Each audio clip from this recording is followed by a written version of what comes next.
अध्याय 18 ब्राह्मण बालक द्वारा महाराज परीक्षित को शाप। श्लोक संख्या 23 अनुवाद एवं तात्पर्य। कृष्ण श्री श्रीमद्भैचनारायण अहं निपष्टर्यमणो भवद्भिः आचक्ष आत्मावगमोऽत्र यावान् न पतत्यात्मसमं पतत्रिणस्तथा समं विष्णुगतिं विपश्चितः। अहं मैं ही निश्चय ही प्रश्नः आपके द्वारा पूछा गया आर्यमानः सूर्य के समान शक्तिशाली भवद्भिः आपके द्वारा आचक्षे वर्णन करें आत्म अवगम जहाँ तक मेरी जानकारी है अत्र यहाँ पर यावान जहाँ तक नभ आकाश पतंती उड़ते हैं आत्मसमम जहाँ तक हो सकता है पतत्रिणः पक्षी तथा उसी प्रकार समम वैसे ही विष्णुगतिम विष्णु का ज्ञान विपश्चित विद्वानों के माध्यम से भी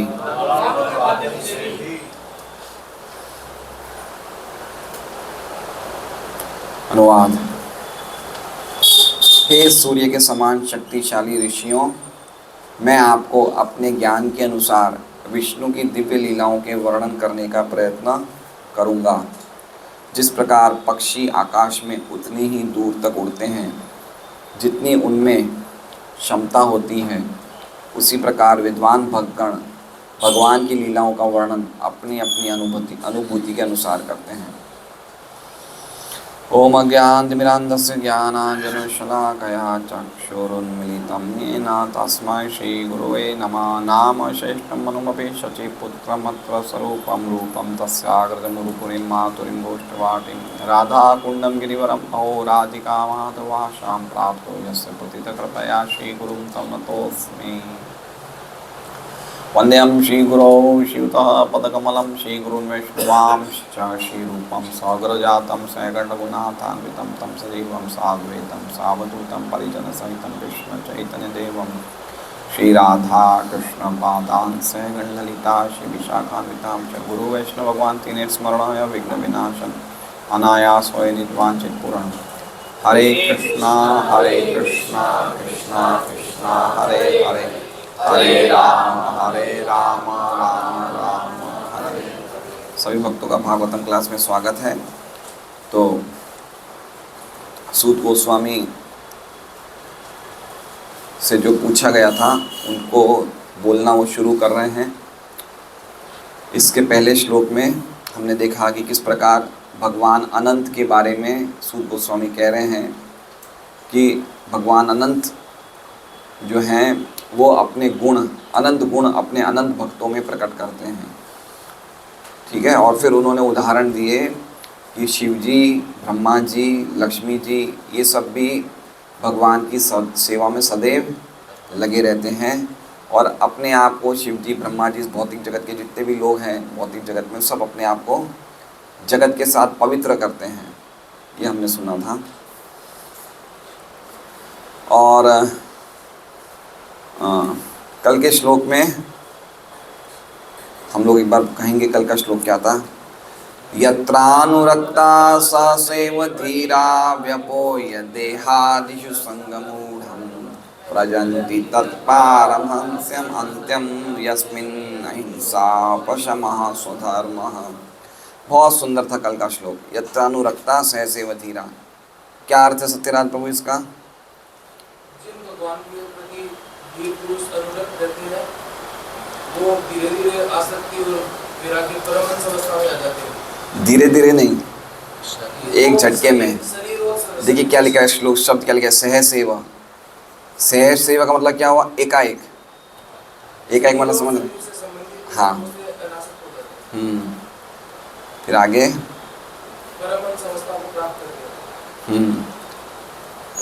फिर आखिरी लाइन, यस्मिन अहिंसा अहिंसा उपशम स्वधर्म। तो जब हमने देखा कि भगवान शिव, ब्रह्मा जी और लक्ष्मी जी भी भगवान की सेवा में लगे रहते हैं, और इस जगत में इतने महान देवता भी भगवान की सेवा करने से क्या होते हैं, पवित्र होते हैं। तो ये शंका हो सकती है कि भाई इतने बड़े बड़े देवता पवित्र होते हैं, लेकिन ऐसा कहाँ देखा है कि सामान्य जगत के लोग भी पवित्र होते हैं। समझ रहे हैं भाई? अभी कोई समझिए कि अगर हमारे बीच में कोई उदाहरण हो तो हम ज़्यादा से जल्दी ग्रहण करेंगे ना। जैसे मान लीजिए कि प्रभुपाद जी ने संन्यास लिया, अमेरिका गए। प्रभुपाद जी बड़े व्यक्ति हैं, गए संन्यास लिया, चले गए, हम तो नहीं कर सकते। अब मान लीजिए रामतीर्थ जी संन्यास ले तो हमें झटका लगेगा ना, ये ले सकते तो हम क्यों नहीं ले सकते? समझ रहे हैं बात को? हमें प्रेरणा मिलेगी नहीं मिलेगी? भाई ये तो आजकल आए थे और इनका भी परिवार है, हमारा भी परिवार है, ये भी व्यापार करते हैं, हम भी व्यापार करते हैं, इन्होंने संन्यास ले लिया, इसका मतलब ये तो शुद्ध हो रहे हैं भक्ति से, इसका मतलब हम भी तो हो सकते हैं। तो समझ रहे हैं? पहला श्लोक क्या था कि शिव, ब्रह्मा, लक्ष्मी भी भगवान की सेवा में लगे रहते हैं। पूरा जगत भगवान की सेवा करने से, भगवान के चरणों के जल से पूरा जगत पवित्र हो रहा है। ठीक है, सही बात है, शिव जी पवित्र हो रहे हैं, लेकिन हमारे में से कोई ऐसा उदाहरण दिया गया है? तो जो कल वाला श्लोक था उसका लिंक था कि सामान्य जगत के लोग भी अगर भगवान के प्रति अनुरुक्त होते हैं तो वो भी परमहंस अवस्था प्राप्त करते हैं। तो ऐसा नहीं कि शिव जी ब्रह्मा जी पवित्र होते हैं, नहीं, हम भी करेंगे तो हमें भी वो अवस्था प्राप्त होगी। इसलिए वो कल ये श्लोक, पिछले दो श्लोक शिव जी, ब्रह्मा जी, लक्ष्मी जी के लिए थे, और कल वाला श्लोक किसके लिए था? हम जैसे लोगों के लिए था, कि हम लोग भी चाहें तो सबसे ऊंची अवस्था को प्राप्त कर सकते हैं भगवान की सेवा में लग के। यत्रानुरक्ता, यत्र मतलब भगवान श्री कृष्ण, यत्र का मतलब क्या हुआ? भगवान श्री कृष्ण। अनुरक्ता मतलब अनुरक्त, सहसेव धीरा, सहसेव मतलब एकाएक, सहसेव का अर्थ क्या है? एकाएक, एकाएक मतलब समझ रहे हैं, अचानक। ठीक है, इसलिए एक बात समझनी चाहिए कि हो सकता है हम लोग काफ़ी समय से भक्ति कार्य कर रहे हैं, भक्ति सेवा में लगे हुए हैं, साधना कर रहे हैं, तो हमें लगता है कि हमारे हृदय में कितनी सारी भौतिक इच्छाएं हैं, और कभी कभी तो हमें लगता है कि एक इच्छा पूरी हो रही है, एक शुरू हो रही है, और कभी कभी तो ऐसा भी लगता है कि पहले भक्ति में नहीं था तब इच्छाएं कम थी, अब तो और बढ़ गई है ना? तो हमें थोड़ी सी निराशा होती है कि इतने समय से भक्ति कर रहे हैं, हृदय की विषय कामनाएं नष्ट क्यों नहीं हो रही है, ख़त्म क्यों नहीं हो रही है?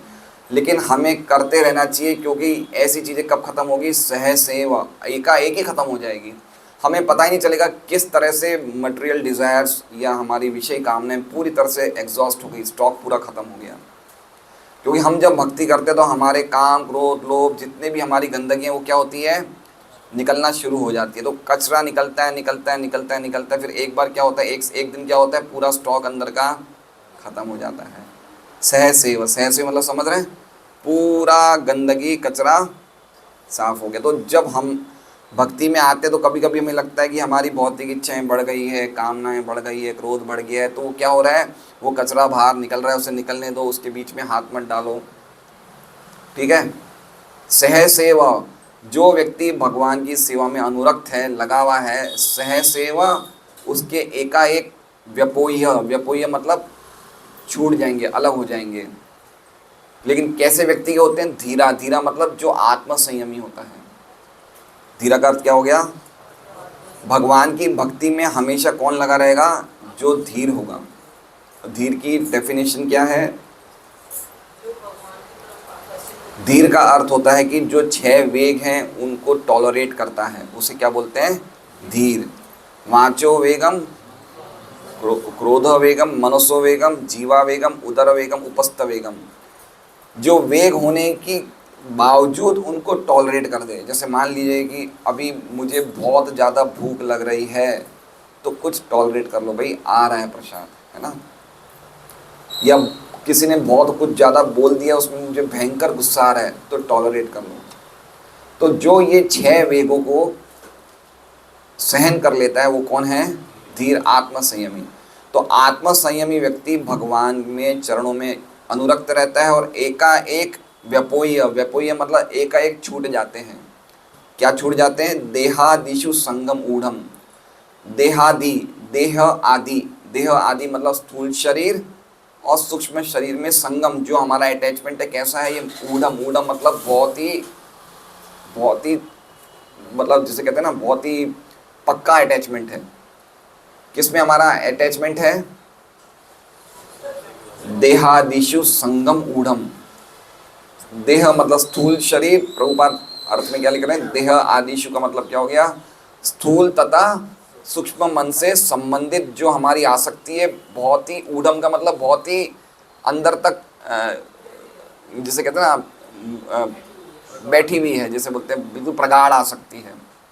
जड़ें हैं ना अंदर तक, जैसे हम कभी कोई पेड़ को काटते हैं तो पेड़ की जड़ें अंदर तक रहती है, तो हमारी आसक्ति कैसी है? ऊढ़म। किन दो चीज़ों में है? स्थूल शरीर में, सूक्ष्म शरीर में। उदाहरण के लिए देखिए, अभी मान लीजिए तीनों पंखे बंद होंगे, ठीक है, हमें बैठते ही क्या लगेगा? पंखे चालू करो, है ना। हम चाहें तो रह सकते बिना पंखों के, लेकिन स्थूल शरीर ना, स्थूल शरीर से हम अपनी पहचान करते हैं। स्थूल शरीर की आसक्ति मतलब हम अपनी पहचान किससे करते हैं? स्थूल शरीर से। तो हमें लगता है अगर पंखे नहीं चलेंगे तो मुझे कथा सुनने में जो इंटरेस्ट आना चाहिए नहीं आएगा, तो हम सबसे पहले क्या करेंगे? पंखा चालू करें। इसे कहते हैं स्थूल शरीर में आसक्ति। और सूक्ष्म शरीर में आसक्ति कैसे? मन की आसक्ति। मन की आसक्ति है कि मन जो भी इच्छाएं करता है, मन में जो भी कामनाएं आती है, उसकी पहचान हम किससे करते हैं? हम अपने आप से, कि मेरे में कामना है, इसलिए हम उसके प्रति अटैच हो जाते हैं। समझ रहे हैं?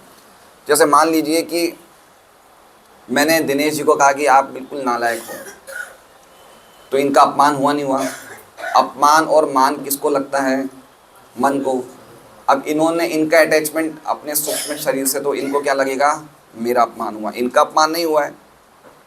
मान और अपमान ये तो आत्मा है, भगवान के अंश हैं। तो मान और अपमान की भावना कहाँ उदित होती है? मन में, है ना। गर्मी और सर्दी की भावना उदित होती है शरीर में, मान और अपमान की भावना होती है मन में। तो इनको क्या लगेगा कि मुझे बोला है? इनको नहीं बोला है, मन को बोला है, लेकिन ये अपनी पहचान किससे कर रहे हैं? मन से। तो इनको लगेगा मेरा अपमान हुआ।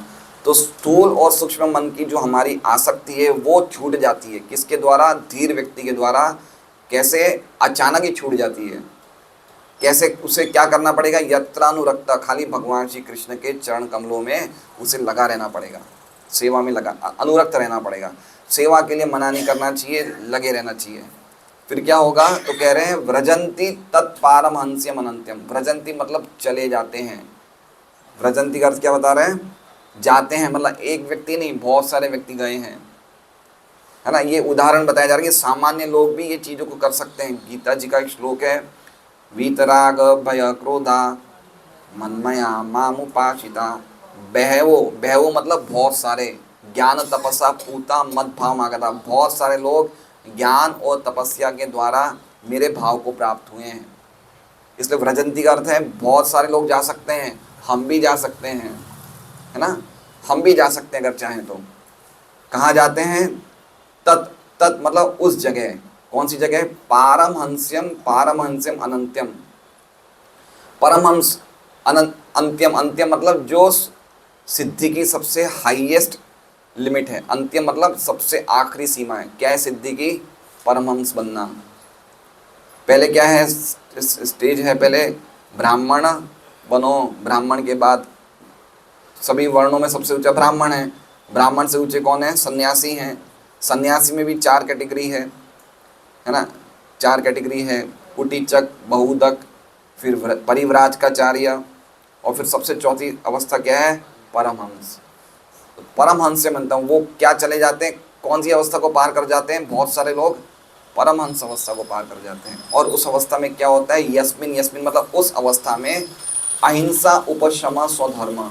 अहिंसा मतलब किसी से भी उस व्यक्ति को बैर नहीं होता, किसी से भी उस व्यक्ति को द्वेष नहीं होता है, वो पूरी तरह से द्वेष रहित हो जाता है। जिसने परमहंस अवस्था को प्राप्त कर ली उसके मन में द्वेष खत्म हो जाता है। द्वेष की जो भावना है वो भावना बड़ी स्ट्रांग है। भक्ति में प्रगति करते करते भी निकलना बड़ी भारी काम है ना। लेकिन वो भगवान की सेवा में इस प्रकार से लग जाता है, उसे भगवान से जो प्रेम होने लगता है तो उससे उसका द्वेष खत्म हो जाता है। और उपशमा, उपशमा मतलब मन पूरी तरह से शांत हो जाता है। मन अब खाली भगवान की ही बातों में लगने लग जाता है, मन पूरी तरह से शांत हो जाता है। ये क्या हो जाता है, उसका स्वधर्म, स्वधर्म मतलब उसका नेचुरल कैरेक्टरिस्टिक, उसका स्वाभाविक कार्य हो जाता है। समझ रहे हैं, मतलब उसको लगाने की जरूरत नहीं है, मन को लगाने की जरूरत नहीं है, अपने आप को किसी से द्वेष करने में लगाने की, अपने आप ही उसका धर्म ही ऐसा हो जाता है। समझ रहे बात को। जैसे हम पलंग पे लेटेंगे तो अपने आप ही नींद आ जाएगी। सुबह हमें उठना पड़ता है जोर लगा के, ठीक है ना। हम खाएंगे तो अपने आप ही हमारी उंगलियां मुंह में चली जाएगी। ये हमारा एक स्वाभाविक धर्म है। खाना पीना सोना ये शरीर का क्या है, स्वाभाविक धर्म है। दूसरी प्रकार से जो परमहंस व्यक्ति है उसका स्वाभाविक धर्म क्या हो जाता है, प्रेम करना, भगवान में मन लगना, वो उसके स्वाभाविक वृत्ति हो जाती है। वो आदत से नहीं कर रहा है, अपने आप हो ही जाता है। समझ रहे हैं। अभी हम भक्ति किससे कर रहे हैं, आदत से। भाई मुझे 16 माला करनी है। कभी हमने ऐसा सोचा अरे 16 माला कैसे हो गई, चलो मैं 32 करूंगा, अरे मैं तो आज दिन भर माला ही करूंगा। कभी ऐसा मन में आता है क्या। हम एक आदत है, हमें प्रैक्टिस कर रहे हैं, जबरदस्ती लगा रहे हैं। लेकिन जो परमहंस होता है उसको मतलब उसको खाने पीने में लगा आदत करनी पड़ती है। बाकी सब नेचुरल। देखिए 6 गोस्वामी क्या स्थिति में थे, उनको कभी कभी तो 2-3 दिन भूख ही नहीं लगती थी। 2-3 दिन में एक मट्ठा पी लिया, छाछ पी लिया, चने दाने खा लिए, तो इसे कहते हैं परमहंस अवस्था। तो ये पिछला श्लोक था। अब आज के श्लोक में सूत गोस्वामी कह रहे हैं कि भगवान की महिमा, भगवान की कथा अनंत है। और आपने मुझे 15वें श्लोक में देखिए क्या लिखा था, इन्होंने शौनकादि ऋषियों ने क्या पूछा था सूत गोस्वामी से 15वें श्लोक में कि हे सूत गोस्वामी, आप विद्वान हैं तथा भगवान के शुद्ध भक्त हैं, क्योंकि आपकी सेवा का प्रमुख उद्देश्य भगवान है। अतएव आप कृपा हमें भगवान की लीलाएं कहें सुनाएं जो समस्त भौतिक विचारधारा से ऊपर है, क्योंकि हम ऐसा संदेश प्राप्त करने के लिए आतुर हैं। तो इस बात को क्लियर कर रहे हैं। उन्होंने कहा आप विद्वान हैं, तो ये कहना चाहते हैं इस श्लोक में कि भगवान की कथाएं अनंत है। मैं विद्वान आपने बताया, लेकिन मैं सब कुछ नहीं जानता हूँ। मैं कितना जानता हूँ, जितना मेरी कैपेसिटी इतना ही सुनाऊंगा। आप इस भरोसे में मत रहना कि मैं सब कुछ सुनाऊंगा। भगवान अनंत की महिमा को आगे बढ़ाते हुए कह रहे हैं कि मेरी कैपेसिटी नहीं है सब कुछ सुनाने की। तो उस पे से श्लोक आ रहा है, ठीक है।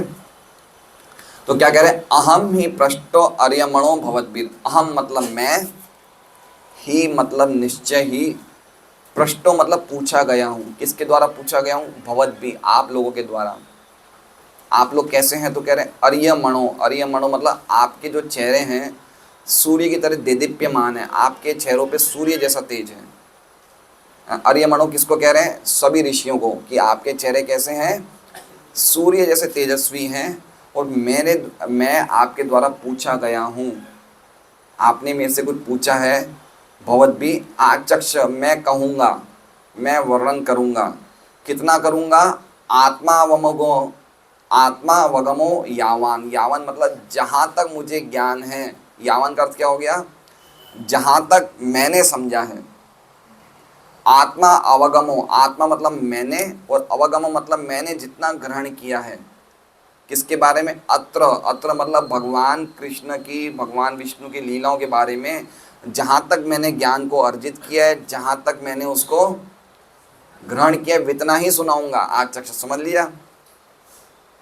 बोले क्यों, पूरा क्यों नहीं सुनाओगे, हम तो आपसे पूरा सुनना चाहते हैं। नहीं, मैं तो इतना ही सुनाऊंगा। कितना, जितना मैंने ज्ञान को एकत्रित किया, जितना मैंने समझा है इतना ही सुनाऊंगा। क्यों ऐसा करेंगे, तो एग्जाम्पल दे रहे हैं। नभ पतंत्यात्म समपतित्रण। नभ मतलब जिस प्रकार आकाश में, पतंती मतलब उड़ते हैं। कौन उड़ते हैं, पतत्रीण। पतत्रीण मतलब पक्षी। कैसे उड़ते हैं, आत्मसमम। आत्म मतलब अपनी योग्यता के अनुसार जिस प्रकार पक्षी उड़ते हैं। हमने देखा है कि हर एक पक्षियों की एक कैपेसिटी होती है। जो छोटी चिड़ियाएँ होती है ना, स्पैरो, वो पेड़ से ऊपर नहीं जाती है। फिर कुछ कौवे थोड़े और ऊंचे जाएंगे, है ना। कुछ ईगल होती है, बाज होती है, वो थोड़ी और ऊंचे जाती है। आप चिड़िया को बोलोगे कि बिल्कुल ऊपर वो नहीं जा सकती, उसकी एक कैपेसिटी, उस कैपेसिटी में उड़ती है।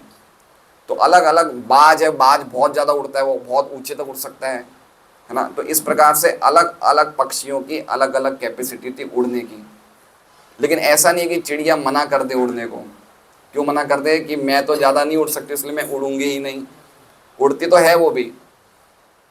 इसी प्रकार से हमें ये नहीं सोचना चाहिए कि मैं बहुत एक्सपर्ट नहीं हूँ लेक्चर देने में इसलिए मैं तो बोलूँगा ही नहीं। ये क्यों बोला जा रहा है कि हर एक को अपनी कैपेसिटी के अनुसार कुछ ना कुछ भगवान का कीर्तन, भगवान का वर्णन करना चाहिए। क्योंकि भगवान कैसे हैं? नभः पतंती, भगवान आकाश की तरह विशाल हैं, आकाश की तरह अनंत हैं। तो उनके बारे में सब कुछ तो कोई बोल नहीं सकता, है ना। यहाँ तक कि शेष, अनंत शेष भी अनादि काल से भगवान की लीलाओं का वर्णन कर रहे हैं, लेकिन अभी तक उनका वर्णन पूरा नहीं हुआ। तो उदाहरण क्या दे रहे हैं कि जब वो पूरा नहीं कर पाए तो मैं आपको पूरी कथा कहाँ से सुनाऊंगा? मैंने तो जितना ग्रहण किया इतना ही सुनाऊंगा। क्यों नहीं सुनाओगे? तो कह रहे हैं देखो आकाश में भी अलग अलग पक्षियों की अलग अलग कैपेसिटी होती है। तो हमें क्या बताया गया है? हमें क्या बताया गया? हम लोग जो बैठे हैं हम लोग क्या हैं? पक्षी हैं, ठीक है ना। अब कोई बहुत अच्छी साधना कर रहा है, उसका श्रवण कीर्तन बहुत स्ट्रांग है तो वो ज़्यादा बोल सकता है, किसी का कम है तो कम बोलेगा, लेकिन बोलना सबको चाहिए। हमें ये नहीं सोचना चाहिए कि भाई मैं तो भक्ति में, प्रभु जी तो बहुत होशियार है तो इतना अच्छा लेक्चर देते हैं, मैं तो नहीं बोल सकता इसलिए मैं बोलूँगा ही नहीं। नहीं, हमें अपनी कैपेसिटी के हिसाब से बोलना चाहिए, लेकिन बोलना चाहिए कृष्ण कथा ही। चाहे कोई कितना भी नहीं आता है, अरे इतना तो बोल सकते हैं भाई भैया आप 2 माला हरे कृष्ण महामंत्र क्या करो, ये तो बोलने में कोई दिक्कत नहीं है। कुछ ना कुछ प्रचार करते रहना चाहिए, कुछ ना कुछ बोलते रहना चाहिए। अभी मुझे अच्छी तरह याद है, मुझे कल कितनी खुशी हुई कि 7 दिन पहले हम चेन्नई एयरपोर्ट पे थे। तो चेन्नई एयरपोर्ट पे थे तो हमारा बैग वो चेकिंग हो रहा था, वो सामान, तो उसमें पता नहीं खाने का सामान था, लेकिन उन्होंने उसको अलग कर दिया, बोले इसमें गड़बड़ है, खोलो जरा। तो हमने खोल दिया, तो हमारे पास में एक सिक्योरिटी ऑफिसर खड़ा था, मतलब जैसे होते ना वो लड़ाई में जाते कमांडर टाइप, सब वो कुछ बारूद और मशीन गन ऐसे सब खड़े लेके खड़ा हुआ था वो।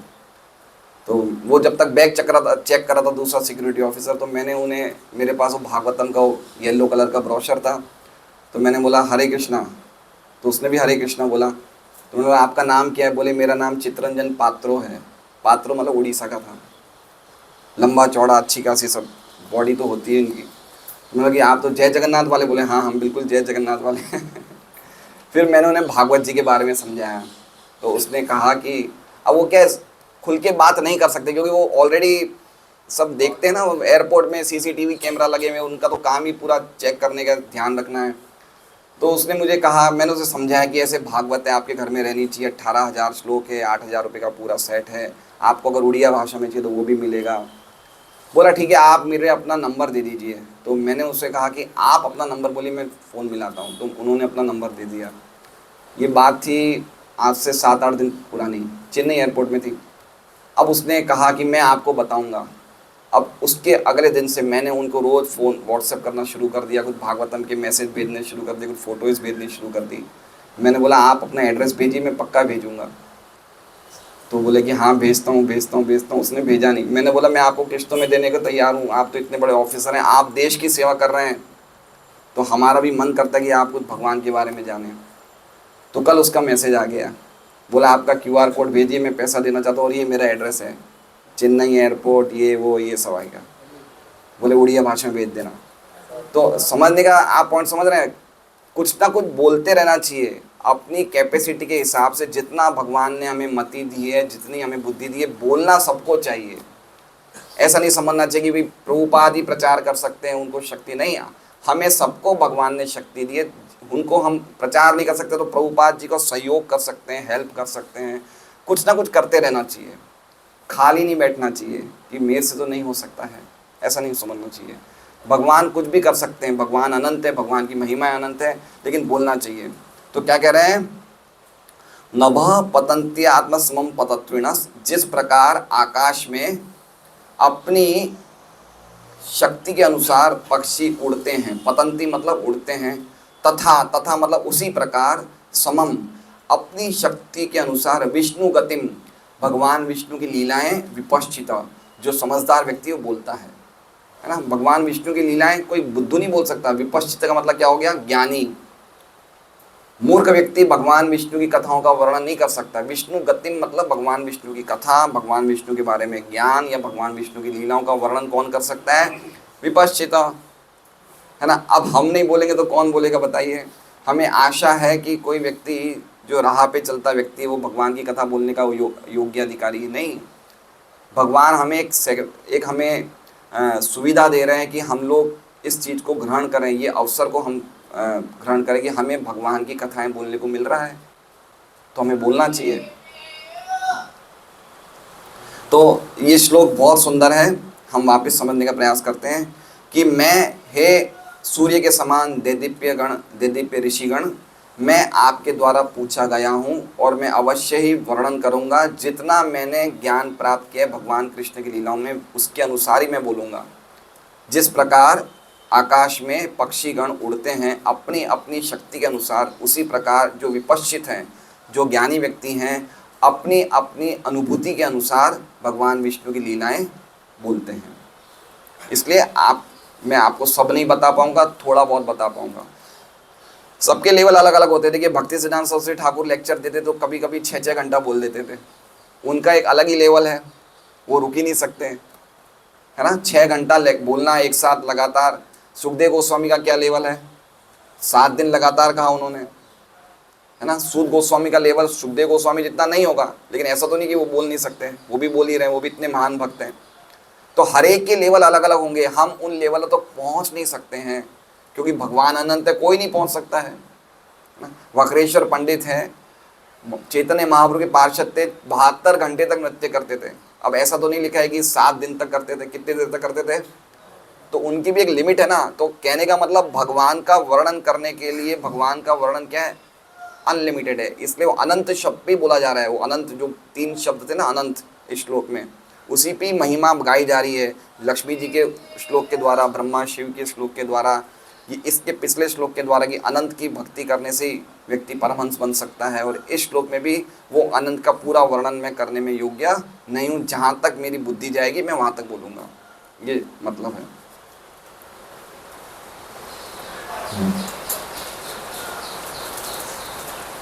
श्रीधर स्वामी की टीका देखते हैं हम क्या लिखे हैं। श्रीधर स्वामी अपने भाग्य का अभिनंदन करते हुए परीक्षित को लगते हुए आख्यान का वर्णन करने के लिए अहम ही इति ये श्लोक बोल रहे हैं। ठीक है, सूत गोस्वामी क्या कर रहे हैं? अपने भाग्य की प्रशंसा कर रहे हैं। क्या प्रशंसा कर रहे हैं? क्या था उनका भाग्य? क्या भाग्य था? कि भगवान अनंत जिनकी सेवा में शिव जी, ब्रह्मा जी, विष्णु जी बड़े बड़े परमहंस लगे, लक्ष्मी जी बड़े बड़े परमहंस लगे हुए हैं, मेरे सामने इतने महान ब्राह्मण हैं, शौनक आदि ऋषि, मैंने सुखदेव गोस्वामी से प्राप्त किया ज्ञान, ये सब कितनी बड़ी मेरी प्रशंसा की बात है, मेरे भाग्य की बात है। इसलिए अपने भाग्य की क्या कर रहे हैं? प्रशंसा कर रहे हैं। भाग्यशाली व्यक्ति कौन होता है? लक्ष्मी नरसिंह प्रभु, है ना। भाग्यशाली व्यक्ति वो होता है, ब्रह्मांड भ्रमिते कौन? भाग्यवान जीव गुरु कृष्ण प्रसादे पाए, है ना। जिसको ब्रह्मांड में भ्रमण करते करते वो उसका भाग्य तब निर्माण होता है जब वो गुरु और कृष्ण की प्रसाद कृपा से भक्ति लता बीज प्राप्त करता है। तो ये बहुत बड़ी हमारे भाग्य है। हमें भगवान की कथा बोलने के लिए भगवान ने मनुष्य शरीर दिया है। हम कुत्ते बिल्ली होते तो बोल पाते क्या? नहीं बोल पाते ना, है ना। हम लोग कुछ नहीं बोल पाते। किस प्रकार के अलग अलग प्रकार के जीव होते हैं, पशु होते हैं, पक्षी होते हैं, हम कुछ भी तो हम बन सकते थे, फिर क्या बोल पाते हैं। तो ये हमें अपने खुद के भाग्यवान समझना चाहिए कि भगवान की कथा बोलने के लिए, सुनने के लिए हमें एक अवसर प्रदान हो रहा है। तो श्रीधर स्वामी कह रहे हैं अपने भाग्य की प्रशंसा करते हुए परीक्षित से लगते हुए आख्यान का वर्णन करने जा रहे हैं। परीक्षित से लगते हुए आख्यान का मतलब शौनक आदि ऋषि ने ये कहा था कि जो ज्ञान सुखदेव गोस्वामी ने परीक्षित महाराज को कहा था, और परीक्षित महाराज ने गरुड़ेंद्र पद ध्वजम, जो भगवान विष्णु के चरण प्राप्त किए थे, जो ज्ञान सुन के वो ही आप हमें सुनाइए। तो वही कह रहे हैं कि मैं परीक्षित से लगते हुए आख्यान को सुनाने जा रहा हूँ। आगे कह रहे हैं हे अर्यमण। हे अर्यमण का अर्थ बताते हैं हे सूर्यों। सूर्य क्यों बता रहे हैं? सूर्य के समान तेजस्वी वेद मूर्ति, उनको क्या कहा गया है? शौनक आदि ऋषि को क्या शब्द बोला गया है? श्रीधर स्वामी ने वेद मूर्ति। वेद मूर्ति मतलब वेदों के प्रकांड विद्वान थे, है ना, वेदों के प्रकांड विद्वान थे और वेदों का अध्ययन करते हुए, यज्ञ करते हुए उनके चेहरे पे एक सूर्य जैसा तेज आ गया है, इसलिए उन्हें क्या कहा क्या जा रहा है, वेद मूर्ति। आत्मावगम का अर्थ बता रहे हैं कि मेरा जितना ज्ञान है वितना कहूँगा आचक्षे, क्योंकि पक्षी आकाश में अपनी शक्ति के अनुसार ही उड़ते हैं। आत्मसमम, संपूर्ण आकाश में कोई पक्षी उड़ नहीं सकता। संपूर्ण आकाश में गरुड़ जी भी संपूर्ण आकाश में नहीं जा सकते, सबकी अपनी लिमिट है। तो वो बताना चाहते हैं संपूर्ण आकाश में उड़ना संभव नहीं है। उसी प्रकार से विद्वान भी भगवान विष्णु की गति यानी कि लीलाओं को समम, खुद की बुद्धि के अनुरूप ही वर्णन करते हैं, ये अर्थ है। विश्वनाथ चक्रवर्ती ठाकुर की टीका ये है।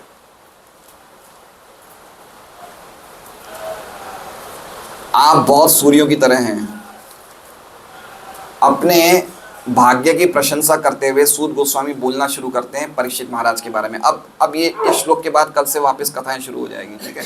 भागवत की सबसे बड़ी सुंदरता क्या है, कथाएं सिद्धांत, कथाएं सिद्धांत।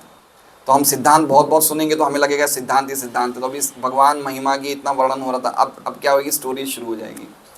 तो सूत गोस्वामी बड़े खुश हो रहे हैं, अपने भाग्य की प्रशंसा कर रहे हैं और कह रहे हैं आप लोग सब सूर्यों की तरह हैं। सूर्य मतलब एक सूर्य नहीं, बहुत सारे सूर्य।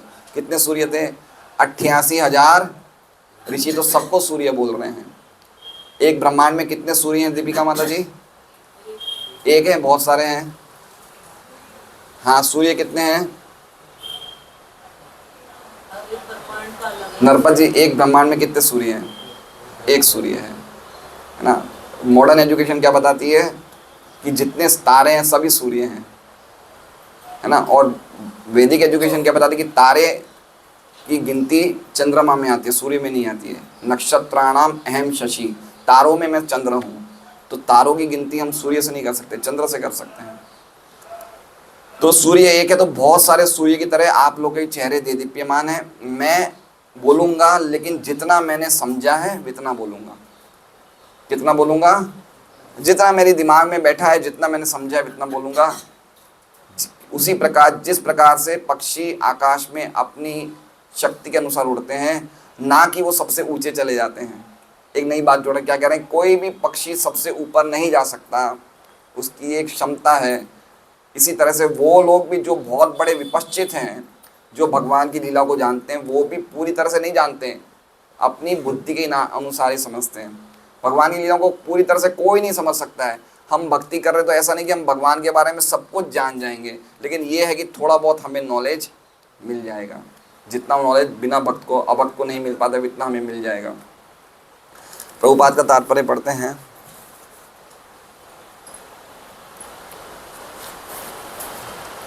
परम पूर्ण सत्य अनंत है। कोई भी जीव अपनी सीमित क्षमता के से अनंत को नहीं जान सकता। तो हम किसी अनंत को नहीं जान सकते, लेकिन फिर भी अनंत के बारे में बोल सकते हैं अपनी क्षमता के अनुसार। अब अनंत का क्या उदाहरण, अनंत का एक बता रहे हैं, भगवान निराकार, साकार तथा अंतर्यामी हैं। तो परम सत्य के 3 फीचर्स हैं। फीचर्स को क्या बोलते हैं हिंदी में, हैं 3 प्रकार बोल सकते हैं। क्या है, एक तो कह रहे हैं भगवान क्या है, निराकार है, ये बात भी सही है। साकार है, ये भी सही है, और अंतर्यामी भी हैं। अपने निराकार पक्ष से वे सर्वव्यापी ब्रह्म हैं। सर्वव्यापी ब्रह्म मतलब कौन सा, ये भगवान का सबसे पहला स्वरूप क्या है, पहला फीचर क्या है कि वो सर्वव्यापी ब्रह्म हैं, वो सब जगह व्याप्त हैं। सर्वव्यापी मतलब सब जगह व्याप्त हैं। ये सर्वव्यापी ब्रह्म क्या होता है पूर्णानंद प्रभु, सर्वव्यापी ब्रह्म क्या होता है?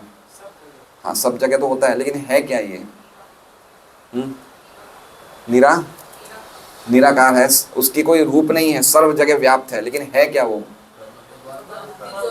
भगवान की अंग कांति, भगवान के शरीर से निकलने वाला जो दिव्य तेज है, उसे क्या कहते हैं? ब्रह्म ज्योति। वो ही निराकार ब्रह्म है, उसका कोई रूप नहीं है, वो सब जगह व्याप्त है। इतना लस्टर निकल रहा है, इतना तेज निकल रहा है भगवान के शरीर से कि वो तेज को ही क्या बोला जाता है? ब्रह्म ज्योति। ठीक है ना। गीता जी में ना एक श्लोक है जिसमें अर्जुन बोलते हैं कि आपको देख के दिवि सूर्य सहस्रस्य भवेत युगपद उत्थिता, कि ऐसा लग रहा है कि एक साथ हजारों सूर्य उदित हो गए हैं, आपका तेज ऐसा है।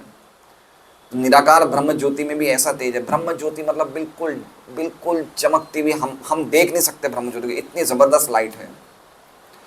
तो जो निराकारवादी वो कहाँ तक जाते हैं? ब्रह्म ज्योति तक जाते हैं, उसके आगे नहीं जाते। लेकिन भगवान कहाँ पे? ब्रह्म ज्योति के आगे भगवान है। जैसे सूर्यदेव कहाँ हैं? सूर्य की किरणों से निकलना पड़ेगा तो ही तो सूर्यदेव के पास पहुंचना पड़ेगा। पहले सूर्य लोक आएगा, सूर्य की किरणों से घुसते हुए हम सूर्यदेव के पास पहुंचेंगे। तो उसी प्रकार से जो भगवान के भक्त हैं वो निराकार ब्रह्म ज्योति में नहीं रहते, वो ब्रह्म ज्योति से घुसते हुए क्या करते हैं? वो भगवान को प्राप्त करते हैं, भगवान के दर्शन करते हैं। ऐसा ईशोपनिषद का भी श्लोक है कि आप ही अपनी चकाचौंध जो आपकी ये ज्योति है उसको हटाइए, मुझे आपके दर्शन करने हैं। तो पहला रूप क्या है भगवान का? निराकार पक्ष से वे सर्वव्यापी ब्रह्म हैं। दूसरा क्या है? अपने अंतर्यामी स्वरूप से वे परमात्मा रूप में सभी जीवों के हृदय में विराजमान रहते हैं। ये दूसरा उनका फीचर है। क्या है? कि सबके हृदय में विराजमान है। यहाँ तक कि पत्थर में भी भगवान परमात्मा रूप में। अंडांतरस्थ परमाणु चयांतरस्तम, पत्थर नहीं एटम होता है। एटम इतना हमें दिखता नहीं, अगर हम ध्यान से देखेंगे तो हमें एटम्स दिखेंगे, छोटे छोटे होते हैं, ऐसे ऐसे दिखते हैं। ये देखिए दिख रहा है बिल्कुल छोटे, उनके अंदर में परमात्मा है। और वो परमात्मा की भी वही शक्ति है जो कृष्ण की शक्ति है। उसमें कोई डिफरेंस नहीं। ये एक परमाणु में अगर भगवान है तो इनकी शक्ति कम होगी जो भगवान साक्षात विराजमान नहीं, वो एक ही शक्ति है, उसमें कोई डिफरेंस नहीं है। तो ये कौन सा दूसरा फीचर हुआ कि भगवान परमात्मा रूप में सब जगह है। और तीसरा बता रहे हैं कि और अपने परम साकार रूप से वे अपने शुद्ध भक्त रूप में भाग्यशाली पार्षदों द्वारा उनकी दिव्य प्रेममय सेवा के विषय बनते हैं।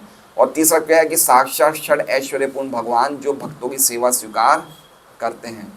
तो ये पॉइंट क्यों बोल रहे हैं प्रभुपाद जी? भगवान सब जगह हैं, अनंत हैं। ऐसी कोई भी जगह नहीं है जहाँ भगवान नहीं है, उनको कोई नाप नहीं सकता है। आकाश का उदाहरण दे रहे हैं कि जैसे आकाश पक्षी में उड़ते हैं, उनको कोई नाप नहीं सकता। भरत जी आप थोड़ा जल्दी आ गए।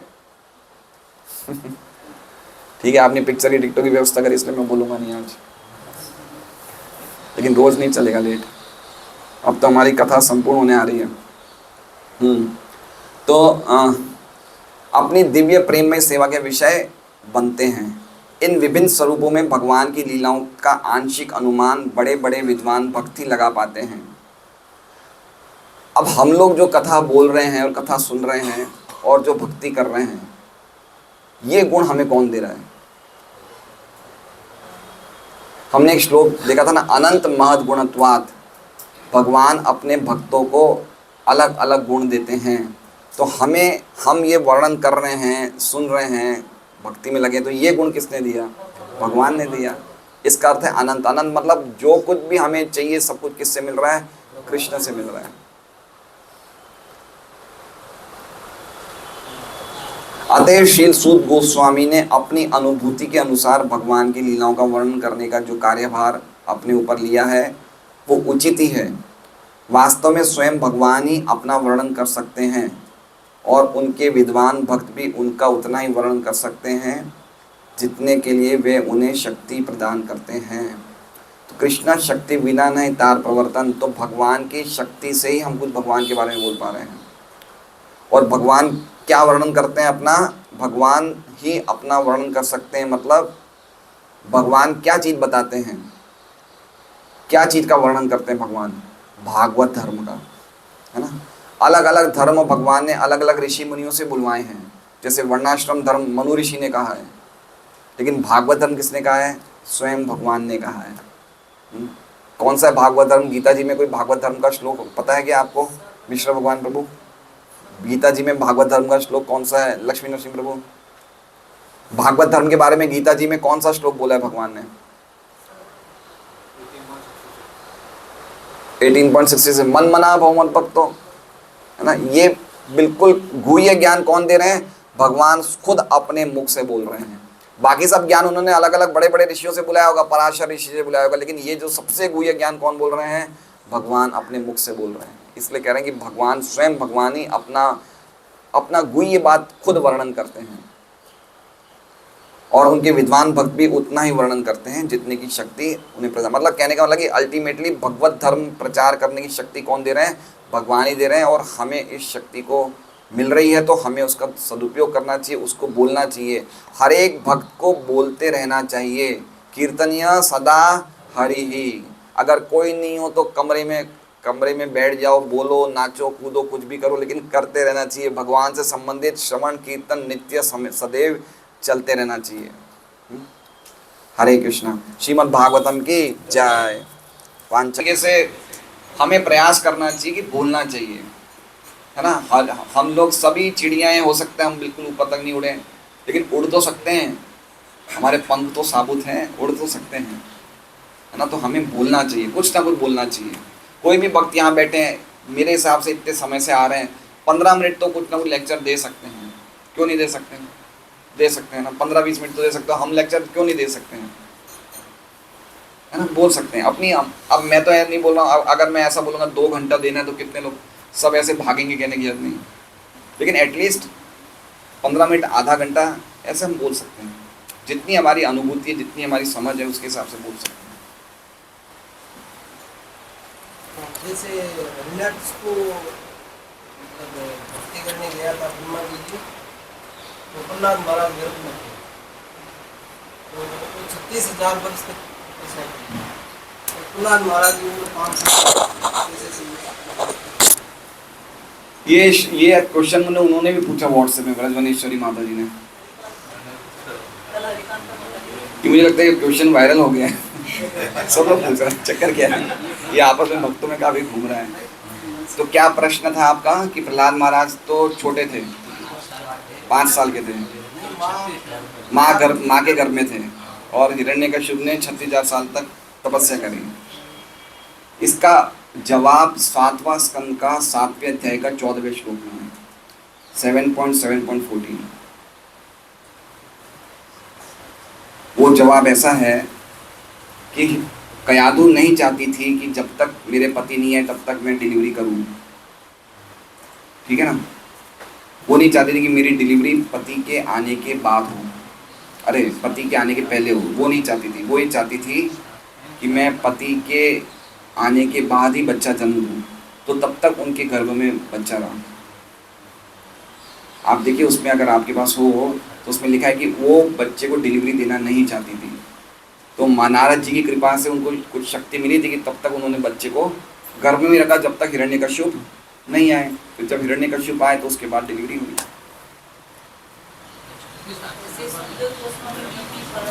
भाई नारद जैसे व्यक्ति क्या नहीं कर सकते हैं, योग शक्ति है उनके पास, भगवान जैसी शक्तियां हैं, तो क्या बच्चे को नहीं रख सकते गर्भ में? रख सकते हैं ना। तो इसलिए वो गर्भ में ही रही, तब तक वो गर्भवती बनी रही।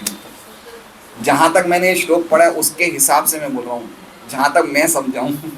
श्लोक में लिखा ना, जहाँ तक मैं समझाऊँ, बिल्कुल सही यही समझ सकता हूँ मैं कि वो उसमें लिखा है। प्रभुपाद तात्पर्य में लिख रहे हैं, स्पष्ट लिख रहे हैं अनुवाद तात्पर्य कि प्रभु कयादु की इच्छा थी कि वो डिलीवरी नहीं दे, इच्छा थी कि डिलीवरी नहीं दे, इसका मतलब उन्होंने बच्चे को गर्भ में ही रखा। नारद जी की कृपा से वो डिलीवरी नहीं करी उन्होंने, जहाँ तक मैंने ऐसे समझा है। इसका और कोई उदाहरण और कोई जवाब आपके पास मिले तो मुझे बताना। क्या कल्पभेद तो कैसे होगा? क्योंकि अगर मान लीजिए हिरण्यकश्यप मंदराचल में गए तपस्या करने, मंदराचल तो स्वर्ग लोगों में है, तो वहाँ का उम्र कुछ ऐसी करें, वहाँ का समय अलग होगा, यहाँ पे ये लोग यहाँ पे दिन का समय अलग होगा, लेकिन फिर भी यहाँ का समय तो ज़्यादा होता है, वहाँ का कम होता है ना। यहाँ का एक दिन, यहाँ के 6 महीने स्वर्गलोक के 12 घंटे, यहाँ का पूरा 1 साल स्वर्गलोक का 1 दिन।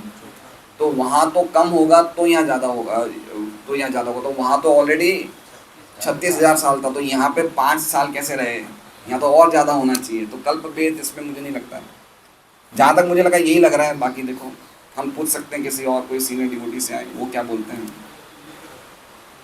हरे कृष्ण। ये हमारा उपाय नाही, तो કૃપા કરી અમારે લઈને સંસાર ઉદ્ધાર પાઈ ગોપીનાથ અમાર કૃપા કરી અમાર લઈને સંસાર ઉદ્ધાર પાઈ ગોપીનાથ પડે છે માયાર ફેરે ધન તારા સુત ગીરે છે અમારે કામેથી રાખે છે જય રે ગોપીનાથ પડે છે માયાર ફેરે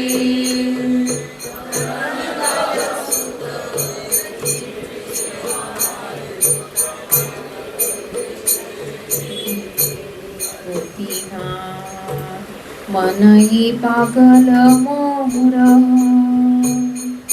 नामाने शासन सदा चेतन विषय रहे छे घोर गोपीनाथ मनहि पागल मोर नामाने शासन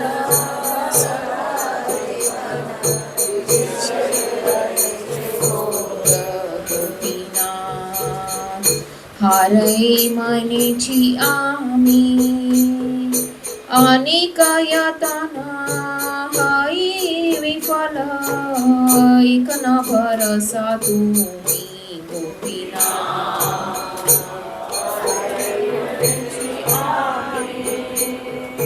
अनेक यतना हाई विफल गोपीनाथ के मने हई बेगती प्रबल इंद्रिय वशीभूत मन न छड़े विषय रति गोपीनाथ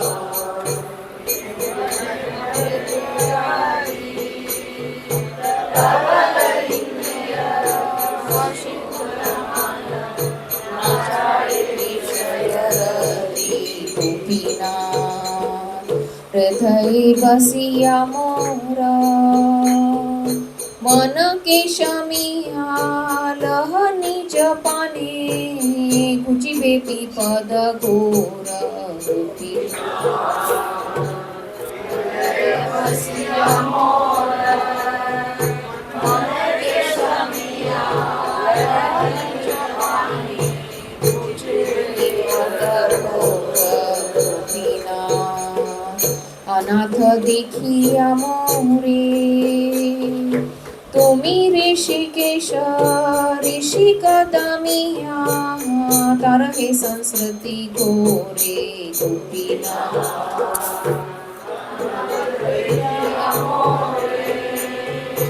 तुमी ऋषिकेश ऋषि कदमिया तार हे संस्कृति घोरे गोपीनाथ गलाय लगी छे फांस कृपा सिधारी बंधन छेदिया विनोदे कर दास गोपीनाथ कृपा सिधारी बंधन छेदिया विनोदे कर दास गोपीनाथ अमार उपाय नाही तुमी कृपा करी अमार लईने संसार उद्धार पाई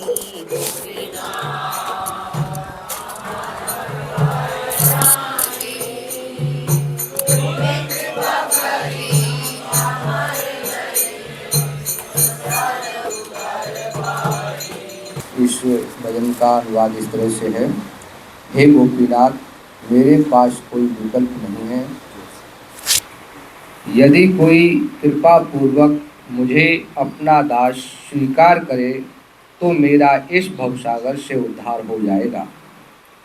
हे गोपीनाथ, मैं बहिरंगा शक्ति माया के भंवर में फंस गया हूँ। धन, पत्नी तथा बच्चों ने मुझे घेर लिया है। तथा काम इच्छाओं से मुझे अपने वश में कर लिया है।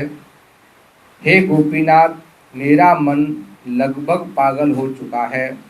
यह किसी भी उपदेश या का पालन नहीं करता तथा व्यावहारिक रूप से यह अचेतन अवस्था में है। यह भौतिक सुख उपभोग में पूर्णतया निर्मल है।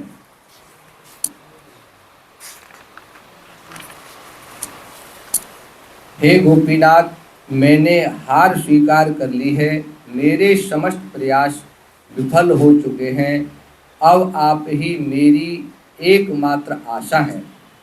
हे गोपीनाथ, किस प्रकार मैं अपने जीवन का लक्ष्य प्राप्त कर पाऊंगा? मेरी इंद्रियां अत्यंत प्रबल हैं तथा मेरा मन पूर्णतः उनके वश में है। मेरा मन विषय आसक्ति से का त्याग नहीं करता। हे गोपीनाथ, कृपा मेरे हृदय में वास करें तथा मेरे मन को अपनी ओर उन्मुख करें। यदि आप ऐसा करेंगे तो इस घोर विपदा से मेरी रक्षा संभव हो पाएगी। हे गोपीनाथ, मेरा कोई नाथ नहीं है। आप इंद्रियों के स्वामी हैं, अतः कृपया मेरी इंद्रियां नियंत्रित कीजिए तथा मेरा इस घोर भौतिक जगत से उद्धार कीजिए। हे गोपीनाथ, मेरी गर्दन में बंधन बंधा हुआ है। कृपया दाया रूपी तलवार से इस बंधन को काट दीजिए। इस प्रकार कृपा श्रील भक्ति विनोद ठाकुर को अपना दास स्वीकार कीजिए। हरे कृष्णा। इसका प्रसाद हमारा